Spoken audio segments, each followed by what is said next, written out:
Welcome to public TV news బులెటిన్ల ముందుగా headlines. NTPC contract కార్మికులకు కార్మిక నేత కౌశిక హరి పిలుపు.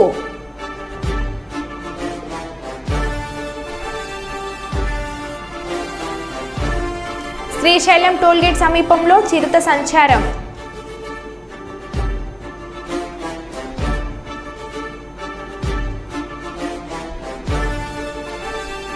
గన్నవరం టీడీపీ కార్యాలయంపై దాడి చేసిన ఘటనలో 15 మందిని అరెస్ట్ చేసిన పోలీసులు.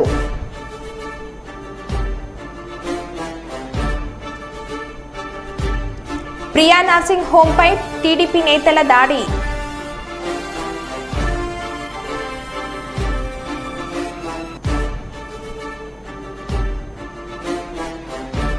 శ్రీ బల్కంపేట ఎల్లమ్మ అమ్మవారి రథోత్సవ కార్యక్రమం.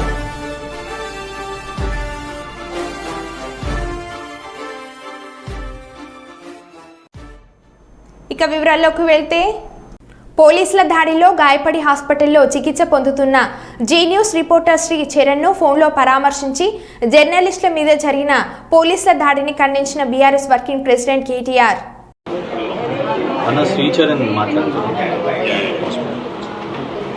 హలో శ్రీచరణ్. యా హాయ్ అన్న. ఎట్లా ఉన్నావా? యా ఇప్పుడు బాగానే ఉన్నాను అన్న. ఫ్రాక్చర్స్ ఏమైనా ఉన్నాయా లేక ఎట్లా దెబ్బలా ఇంటర్నల్ వుడ్సా? అంటే ఇప్పుడు డాక్టర్స్ ఇప్పుడు ఎక్స్రేస్ అవి తీస్తారంట, స్కానింగ్ అవన్నీ అయ్యాక రిపోర్ట్స్ వస్తాయి.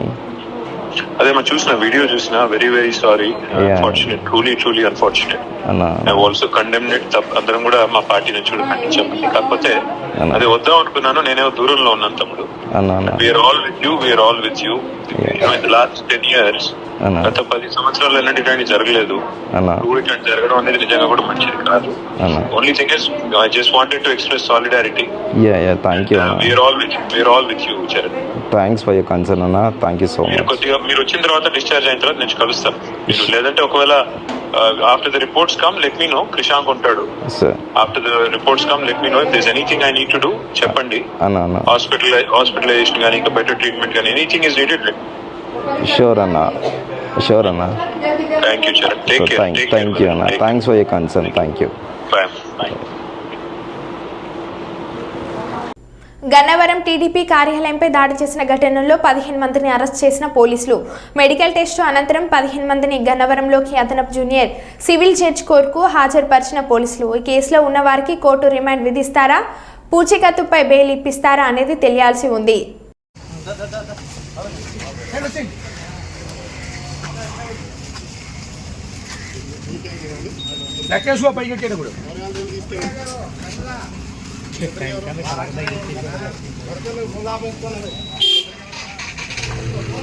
నేనే కదా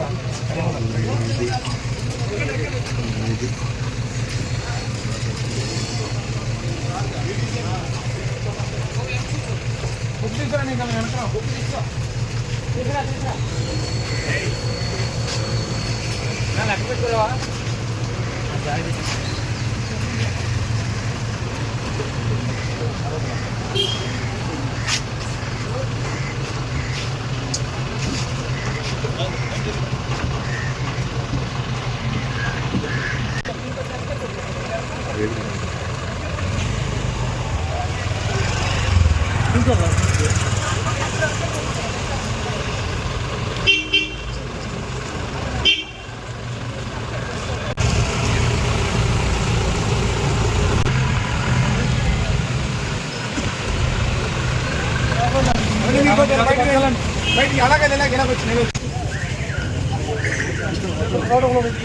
మనీ కుప్పం మున్సిపల్ పరిధిలోని ఎంఎఫ్సి జూనియర్ కళాశాల సమీపంలో నివాసం ఉంటున్న మురుగన్ ఇంట్లో గుర్తు తెలియని దుండగులు చోరీకి పాల్పడిన సంఘటన మంగళవారం రాత్రి చోటు చేసుకుంది.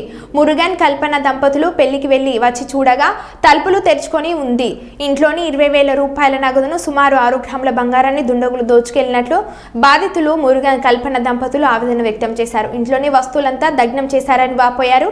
సమాచారం అందుకున్న పోలీసులు సంఘటన స్థలానికి చేరుకొని పరిశీలించారు. పూర్తి వివరాలు పోలీసుల విచారణ తెలియాల్సి ఉంది.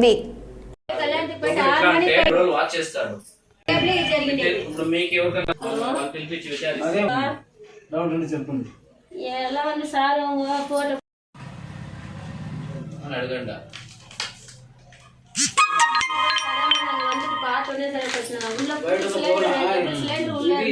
కొట్టేసినారు ఫ్రీము ఆడు ఉంది అంత పొగ వస్తుంది.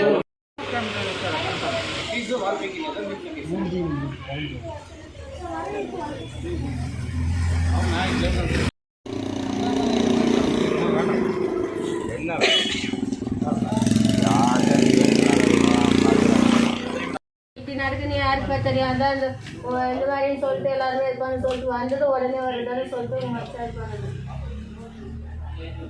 பேசுறதானா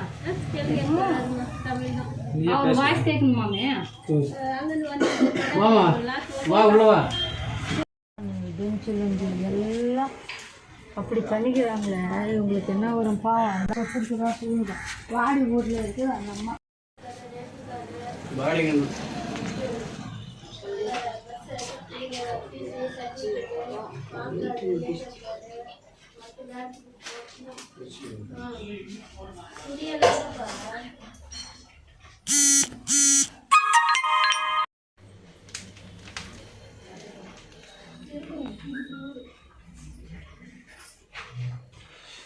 கல்யாணத்துக்கு போயிட்டு வந்தோம். இது ஜேபி ரோடு. இது நாங்கள் கல்யாணத்துக்கு போயிட்டு வந்தோம். கல்யாணத்துக்கு போயிட்டு வந்ததுமே వచ్చి చూస్తే ఇది పూటు ఒడిచిட்டு உள்ளது வந்து எல்லாம் లోపల వచ్చి చూస్తే உள்ள வந்து பார்த்தாக்கல எல்லாம் 6 கிராம் தங்கம் 20 రూపాయలు ఇది 20,000 రూపాయలు డబ్బులు కాసు ఇదంతా ఎత్తుకొని అట్లంతా ఇది తుని ఎల్లా ఇలుతుపోతే ఎల్లా బీరో దివాన్ అంతా కాల్చే ఇది పత్త వచ్చిட்டு నెరుపు పొగ లోపలంతా చుట్టుకొని ఉంటుంది. వచ్చి చూస్తే ఏమనేసి కళ్యాణ్కి పోయి వచ్చి చూస్తే ఇట్లా ఉంది. నాకేమన్నా న్యాయం చేయండి సార్. కల్పన ఇది పెళ్ళికి పోయేది జేపీ రోడ్. ఇది మేము పెళ్ళికి పోయి వచ్చిన్నాము. వచ్చి చూస్తే ఇంటి తాళాలు పగలు కొట్టేసి అన్నీ లోపల వచ్చి చూస్తే 6 గ్రామ్ బంగారు 20,000 డబ్బులు బట్టలంతా ఈడ్చి పారేసి అన్నీ పగలు కొట్టేది కాల్చేసి దొంగలు వెళ్ళిపోయినారు. తీసుకొని పోలీసులు దీనిపైన చర్యలు తీసుకొని నాకు న్యాయం చేయండి. కేంద్రంలో మూడోసారి అధికారంలోకి వచ్చిన బీజేపీ సంకీర్ణ ప్రభుత్వం వచ్చిన వెంటనే కార్మిక వ్యతిరేక విధానాలు వేగవంతంగా అనుసరిస్తున్నది. ఈ విధానాలను నిరసిస్తూ సిఐటియు ఆల్ ఇండియా కమిటీ మరియు ASHA union all India federation July 10న ఆల్ ఇండియా డిమాండ్స్ డే నిర్వహించాలని పిలుపునిచ్చారు. ఈ పిలుపులో భాగంగా మంచిర్యాల జిల్లా మందమర్రి తహసీల్దార్ కార్యాలయం ఎదుట ధర్నా నిర్వహించారు. మందమర్రి తహసీల్దార్ చంద్రశేఖర్కి పలు డిమాండ్లతో కూడిన వినతి పత్రాన్ని అందజేశారు. ప్రభుత్వము మీకు 26,000 జీతం కావాలని మేము ఉన్నప్పుడు మాకు అప్పుడు వచ్చి మద్దతు ఇచ్చిన వాళ్ళు ఇక్కడ ఉన్న నాయకులు కానీ ఇక్కడ ఉన్న ఎమ్మెల్యే వాళ్ళు కానీ అంటే ఎవరన్నా వచ్చి మాకు మద్దతు ఇచ్చిండ్రు. మీకు ఆ ప్రభుత్వము ఇంత 10,000 9,000 జీతం ఇవ్వడము మీకు న్యాయం కాదు. మా ప్రభుత్వం వస్తే మాత్రం మీకు ఫస్ట్ వచ్చే సంతకం కూడా మీదే పెడతామని అన్న ప్రభుత్వము ఇప్పటి వరకు ప్రభుత్వం వచ్చి 7-8 నెలలైనా కూడా మా గురించి ఒక మంత్రి కానీ ఒక ఎమ్మెల్యే కానీ మాట్లాడకపోవడం ఇదైతే మాకైతే చాలా బాధాకరం ఉంది. మాకు వచ్చే ఆ సాలరీ కూడా అంతకుముందు ఉన్న ప్రభుత్వం కనీసం ఫస్ట్ తారీఖున సాలరీ ఇచ్చేది. ఈ ప్రభుత్వం మాకు జీతాలు కూడా ఇవ్వడం లేదు. మేము ఇవ్వాలంటే ప్రతి నెల కమిషనర్ దగ్గరకు పోయి మేము ఒక లెటర్ వాళ్ళని అడుక్కునుడు అవుతుంది. మా సాలరీలు ఎప్పుడు ఇస్తారు అని అడుక్కునుడు అవుతుంది. ఆ చేసే ప్రభుత్వానికి మాకు వచ్చే ఈ చిన్న జీతం ఎక్కడ సరిపోతుంది చేస్తుందని ఈ ప్రభుత్వాన్ని మేము డిమాండ్ చేస్తున్నాం. ఈ కాలంలో ఇప్పుడు ఈ 5-6 నెలలలో మా ఆశా వర్కర్లు చాలా మంది చనిపోవడం కూడా జరిగింది. కనీసం చనిపోయిన వ్యక్తి ఎట్లా చనిపోయింది ఏంది అని కూడా ప్రభుత్వము ఇప్పటి వరకు ఆ చనిపోయిన వ్యక్తి కుటుంబాన్ని పరామర్శించిన రోజులు కూడా లేవు. కనీసం చనిపోయినందుకు మీకు వాళ్ళకు ఇంటి వాళ్ళు కూలి పని చేసుకునే వాళ్ళు మేము ఉన్న ఈ ఆశా వర్కర్లలో చాలా మందిని మేము ఈరోజు జీతం వస్తే బతికే వాళ్ళమే ఉన్నాం. ఎవరు కూడా ఉన్న వాళ్ళైతే ఈ ఆశా వర్కర్ డ్యూటీలలో అయితే ఉన్న వాళ్ళైతే ఎవరు లేరు. ఒక్కొక్క ఆయిల్ ప్యాకెట్ కొనుక్కోవాలన్నా 200 300 ఉన్నాయి. ఈ వచ్చే 9,000 జీతం మాకు దేనికి సరిపోవట్లేదు. మా పిల్లల చదువులని మాకు బాధ్యతలు కూడా ఉంటాయి కదా. వాటి కోసం ప్రభుత్వాన్ని మేము అడిగేది ఏంటి అంటే మాకు కూడా ఏసఐ పిఎఫ్ సౌకర్యం కల్పించాలని, కనీస వేతనం 26,000 ఇవ్వాలని, మేము చనిపోతే మాకు మట్టి ఖర్చులకు ఇవ్వాలని, మేము రిటైర్మెంట్ అయితే ఇచ్చే పింఛన్ ఇవ్వాలని మేము ఈ ప్రభుత్వాన్ని ముఖ్యంగా కోరేది ఏంటంటే మాకు పారితోషికం వద్దు, ఫిక్స్డ్ వేతనం ఇవ్వాలని ప్రభుత్వాన్ని మేము కోరుకుంటున్నాం. కార్మికులుగా గుర్తించాలి. మాకు పనిభారం ఎక్కువైతుందండి.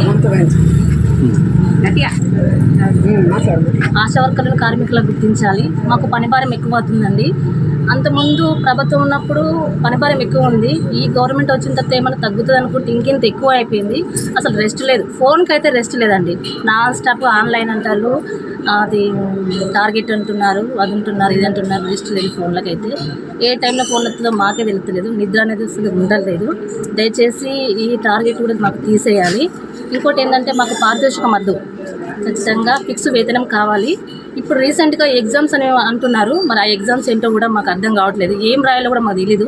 అంతకుముందు అంటే ట్రైనింగ్ ఇచ్చిన తర్వాత మేము వర్క్ చేస్తున్నాము దాన్ని అనుసరించి. ఇప్పుడు ఎగ్జామ్స్ అంటే మాకు కంగారుగా ఉంది.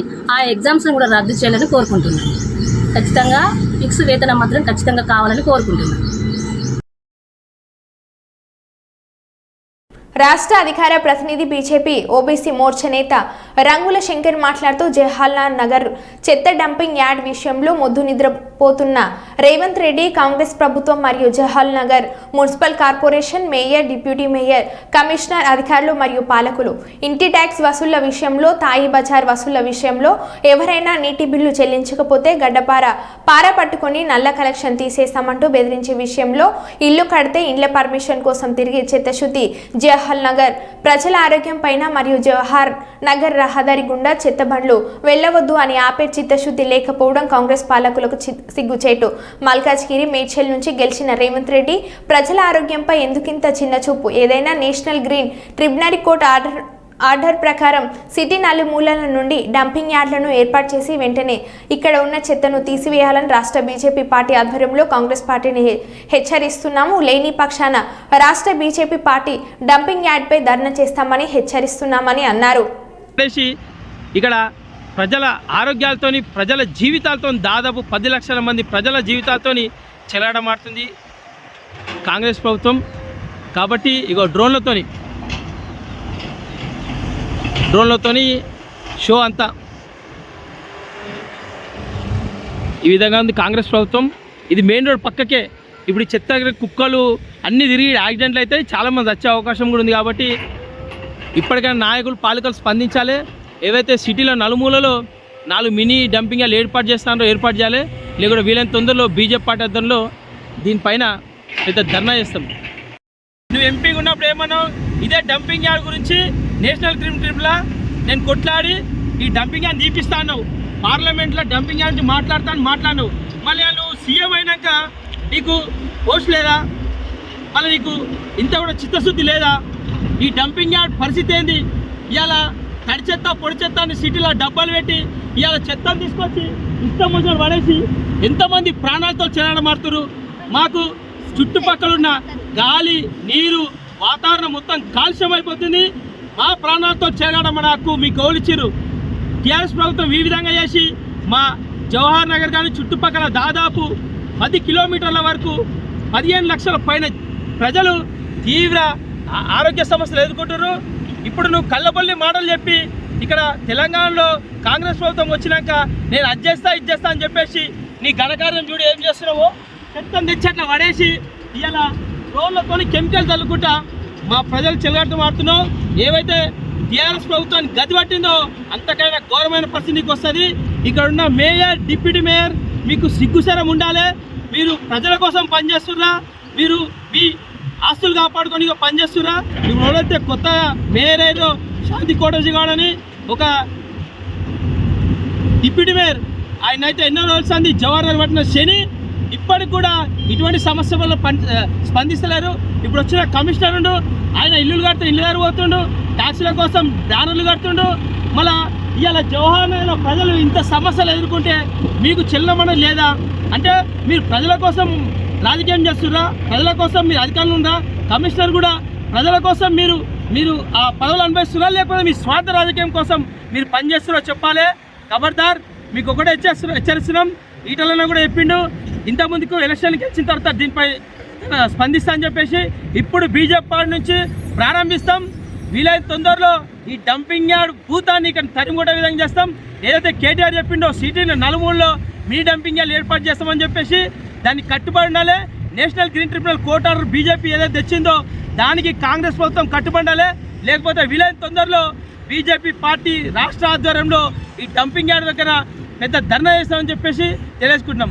వద్దురా నాయన కాంగ్రెస్ పాలన, వద్దురా నాయన కాంగ్రెస్ పాలన, రేవంత్ రెడ్డి పాలన, మేయర్ డిప్యూటీ మేయర్ వృత్తి పట్ల అంకిత భావంతో పనిచేసి నేడు పదవి విరమణ చేయడం ఆనందంగా ఉందని Kakinada NCC group commander colonel సభ్యసాచి దాస్ అన్నారు. స్థానిక Ashok Nagar Kakinada NCC group head క్వార్టర్స్లో కమాండర్ సభ్యసాచి దాస్ పదవి విరమణ కార్యక్రమం ఎన్సీసీ స్టూడెంట్ సిబ్బంది మధ్య జరిగింది. ముందుగా దాస్ పదవి విరమణ చేసి నూతనంగా గ్రూప్ కమాండర్గా నియమితులైన రితిన్ మోహన్ అగర్వాల్కు బాధ్యతలు అప్పచెప్పడం జరిగింది. అనంతరం NCC army, navy, air force స్టూడెంట్స్తో గార్డ్ ఆఫ్ హానర్ గౌరవ వందన స్వీకరించారు.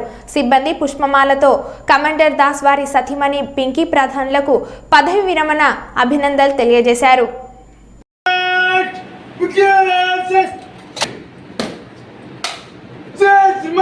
Kakinada group NCC CAT SSG करने की अनुमति चाहता हूँ. जजमेंट कैट सिटी कर रहे हैं बाकी CAT SSG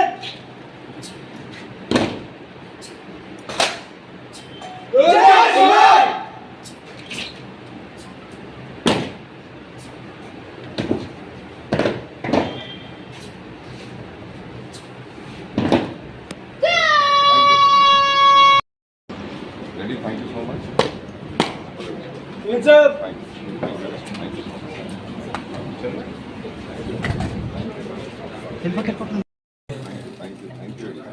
Thank you very much. Thank you so much. Thank you so much. Thank you. Thank you. Thank you. Thank you. Thank you. Thank you. Thank you, Krishna sir. Huh? Thank you very much. Take care. Huh? Do well. Koti, thank you. अभी ये समझ में नहीं आया कि कौन से group commander के लिए आपने जय बोली, तो इसीलिए बोलना ही नहीं है काकीनाडा के. हाँ वो एक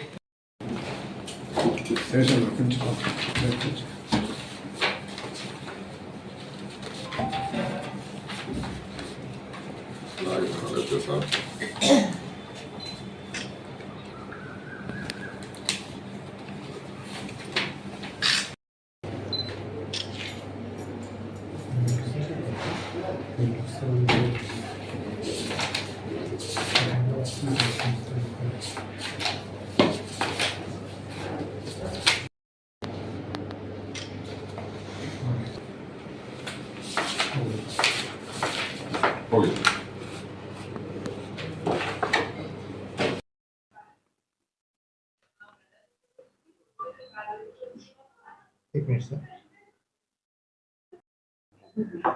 I took over the command of one of the largest and finest NCC group of after commanding for approximately 1 year. Today I am retiring, and I am very happy that I am retiring with a very happy note that today only we came to know the news that we have stood second in our intergroup IGC intergroup competition of Thal Sainik, where we have stood second. In Kakinada has been producing a lot of good cadets who have been representing the APNT Directorate in various events, and our participation in RDC, our participation in other national camps is very good. We have approximately 250 colleges, schools and colleges which we are covering with a strength of approximately 20,000 cadets. As I am leaving, I would like to wish everybody a very bright future. And today I hand over to Colonel Ritin Mohan Agrawal, who is again a very competent officer. Sir, I wish you a very happy tenure here, and I'm sure that under your able command, the group will get many more laurels. Thank you. नमस्कार, मैं colonel रितिन Mohan Agarwal, मैं लेह से posting आया हूँ और मैं अभी take over कर रहा हूँ एनसीसी ग्रुप काकीनाडा। और मुझे बड़ी खुशी है कि जो एनसीसी काकीनाडा है वो देश का सबसे बड़ा एनसीसी ग्रुप है, और उससे ज़्यादा मुझे ये खुशी है कि मैं जो टेक ओवर किया एक फाइनेस्ट ग्रुप है और काफ़ी हमने अचीव किया है अंडर कर्नल सब्यसाची, और उम्मीद करता हूं कि मेरे को सिविल एडमिनिस्ट्रेशन और सबका सपोर्ट रहेगा ताकि हम और नई माइलस्टोन अचीव करें। Thank you. మాజీ వైఎస్ఆర్సీపీ ఎమ్మెల్యే సంతనపాడు నియోజకవర్గం టీజీఆర్ సుధాకర్ బాబు ఉచిత ఇసుక విధానం అంటూ దోచుకుంటున్న బీజేపీ జనసేన టీడీపీ కూటమి ప్రభుత్వం అధికారం చేపట్టిన నెల రోజుల్లోనే దాదాపు 35 లక్షల టన్నుల ఇసుకను దోచేశారు. ఘోరమైన విశేషం ఏంటంటే ఈ సందర్భంగా మీకు ఈ విషయం చెప్పాలి. వర్షాకాలం వచ్చినప్పుడు మనం రీచ్ల్లోకి వెళ్ళి ఇసుకను తెచ్చుకోలేము. దానికి గత ప్రభుత్వంలో జగన్మోహన్ రెడ్డి గారి ప్రభుత్వంలో ముందస్తుగా సమ్మర్లోనే మనం కొన్ని నిల్వలు పెట్టుకుని ఆ నిల్వల నుంచి వర్షాకాలం అంతా కూడా మనం సరఫరా చేస్తూ వచ్చాం. సరిగ్గా ఎన్నికలైపోయిన దగ్గర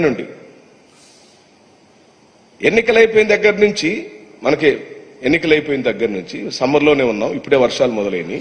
ఈ మధ్య కాలంలో నిల్వ చేసిన ఇసుక డంపులు ఏమైనాయి అని అడుగుతున్నాం. ఒకవేళ నిల్వ చేసిన ఇసుక డంపుల్ని మీరు ప్రజలకు సరఫరా చేస్తుంటే ఈ 1245 రూపాయలు లేదా 1300 రూపాయలు 1400 రూపాయలు ఎందుకు మీరు ఛార్జ్ చేస్తున్నారు? ఉచితంగా ఇచ్చేయాలి కదా. ఆల్రెడీ తెచ్చేసాం. ఎవరు తెచ్చారు? పోయిన ప్రభుత్వమే తెచ్చి స్టాక్ యార్డ్లో ఇసుక పెట్టింది, అందుబాటులో ఇసుక ఉంది. దాన్ని ఎందుకు మీరు ప్రజలకు అమ్ముతున్నారని అడుగుతున్నాం. ఉచితంగా ఇచ్చేసేయాలి కదా.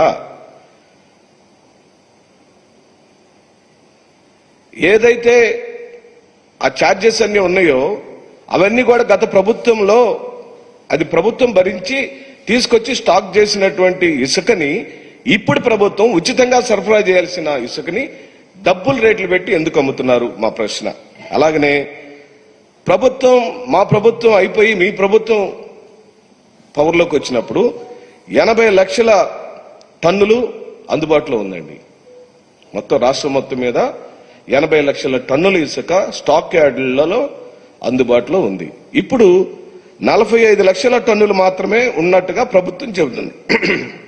ఇప్పుడు ఈ జీవో వచ్చేప్పటికి జీవోలో వారు చెప్పినటువంటి నంబర్ ఎంతంటే 45 లక్షలు. ఆ 80 లక్షలకు ఈ 45 లక్షల మధ్యలో ఉన్న వ్యత్యాసం ఏమైందని అడుగుతున్నాం. అంటే సుమారుగా 35 లక్షల టన్నుల ఇసుక మాయమైపోయింది. తెలుగుదేశం పార్టీ నాయకులు కార్యకర్తలను కొట్టేసి ఉండాలి, జనసేన నాయకులు కార్యకర్తలన్నా కొట్టేసి ఉండాలి, బీజేపీ నాయకులు కార్యకర్తలన్నా కొట్టేసి. వైసీపీకి ఎట్టాగ పవర్ లేదు కాబట్టి ఎవరు అక్కడ రీచ్లకు వెళ్ళలేరు. మౌలికంగా మీరు చెప్పిన జగన్మోహన్ రెడ్డి గారి ప్రభుత్వం దిగిపోయే రోజుకున్న 80 లక్షల టన్నుల నిల్వ ఈ రోజు మీరిచ్చిన కొత్త జీవోలో చూపిస్తున్న నిల్వకున్న వ్యత్యాసమైన 35 లక్షల టన్నుల ఇసుక, కోట్ల రూపాయలు విలువ చేసే ఇసుక ఎక్కడికి పోయిందని ప్రశ్నిస్తున్నాం. అంటే దీని అర్థం మిగిలిందంతా సోహా చేసి మనం దోచేసినట్టుగానే ఇక్కడ సుస్పష్టమైందని మేము ప్రశ్నిస్తూ, ఎన్నికల ఫలితాలు వచ్చిన రోజు స్టాక్ యార్డ్లో లక్షల కొద్ది టన్నుల ఇసుకని కూటమి నాయకులు తీసుకోలేదు అని నిరూపించాలంటే చట్ట ప్రకారమైన ప్రక్రియ మొదలవ్వాలని డిమాండ్ చేస్తున్నాం. ఏపీఎండిసి ద్వారా కానీ లేదా కలెక్టర్ గారి ఆధ్వర్యంలో కానీ తన జ్యూరిడిక్షన్ పరిధిలో జిల్లాల వారీగా ఎక్కడెక్కడ వైఎస్ఆర్ కాంగ్రెస్ పార్టీ ప్రభుత్వం అయిపోయి ఎన్డీఏ ప్రభుత్వం పవర్లోకి వచ్చినప్పుడు ఎంత స్టాక్ ఉంది, జీవోలో అందుబాటులోకి చూపిస్తున్న స్టాక్ 45 లక్షల టన్నులు అయినప్పుడు 80 లక్షల టన్నులు ఉండాల్సి వచ్చినప్పుడు ఆ గ్యాప్ ఉన్న 35 లక్షల టన్నుల విషయంలో వెంటనే చట్ట ప్రకారమైన చర్య తీసుకోమని, దాని మీద ఎంక్వైరీ చేయమని గౌరవ ముఖ్యమంత్రి శ్రీ నారా చంద్రబాబు నాయుడు గారిని డిమాండ్ చేస్తూ, నంద్యాల మహానందిలో యువకునిపై చిరుత దాడి. ఈశ్వర్ కాలనీలో నివసిస్తున్న నాగు అనే యువకుడు బహిర్భూమికి వెళ్లిన నాగు యువకుడిపై చిరుత దాడి నుంచి తప్పించుకున్న నాగు అనే యువకుడు భయభ్రాంతులకు గురవుతున్న ఈశ్వర్ కాలనీలోని ప్రజలు గత కొన్ని రోజులుగా మహానంది ఆవరణలో సంచరిస్తున్న చిరుత పూర్తి సమాచారం ఇంకా తెలియాల్సి ఉంది.